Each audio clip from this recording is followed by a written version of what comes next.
মোহাম্মদপুরের আজিজ মহল্লার তিনতলা এই ভবন জরাজীর্ণ হলেও ভাড়া কম হওয়ায় ঝুঁকি নিয়েই বসবাস করছিলেন কয়েকটি পরিবার। শুক্রবার সকালে হঠাৎ করেই ভবনটির একাংশ ধসে পড়ে, তবে এতে কেউই হতাহত হয়নি।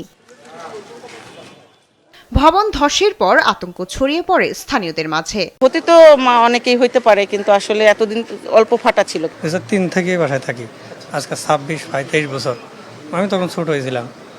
তো এই রাস্তার কাজ করার সময় দেখ দিয়ে ট্রাক ফিরানোর সময় একবার না দুইবার ট্রাক এসে বাড়ি খাওয়ার পরে সাইডটা ফাটল ধরে।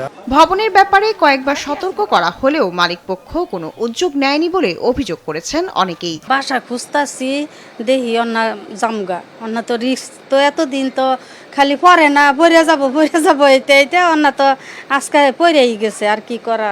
বিল্ডিংটা পুরানো হওয়ার পরে এখান থেকে আপনার যে সেটটা ভাঙছে, ওখান থেকে একটা ফাটল আপনার প্রায় 1-2 বছর আগে থেকে একটা ফাটল দেখা হয়েছে। তো এটা তখনই উচিত ছিল এখানে বাড়িওয়ালাদের একটা অ্যাকশন নেওয়ার জন্য, কিন্তু ওনারা কোনো অ্যাকশন নেয় না। তখন বিল্ডিংয়ের চেয়ে কোনো অনেক বেশি জীবন, আগে জীবন বাঁচাইতে হবে, তারপরে বিল্ডিং নাকি। জীবন যদি না বাঁচে তাহলে বিল্ডিংটা করবেন কি? তবে ভবন মালিক বলছেন এটি 50 বছরের পুরনো। ভাড়াটিয়াদের বাসা ছাড়ার নোটিশ দেওয়া হয়েছে। সামনে যে বাড়িটা 9 তলা হয়েছে, একদিন রাতে বড় বড় গাড়িতে মাল আনে না, আনার সময় রাতে আড়াইটার সময় বাড়ি দিয়ে ওইটা ভেঙে ফেলছিল। তো ওই জায়গাটা হয়েছিল কি একটু ফাটা ধরেছিল, তারপরে এবার ভূমিকম্প গেল, বৃষ্টি বাদল সবকিছু মিলে ওই যে সানসেটের ওই জায়গাটা একটু ভেঙে পড়ে গেছে।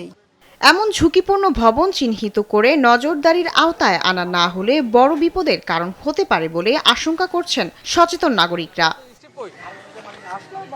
শায়লা খান, দেশ টিভি, ঢাকা।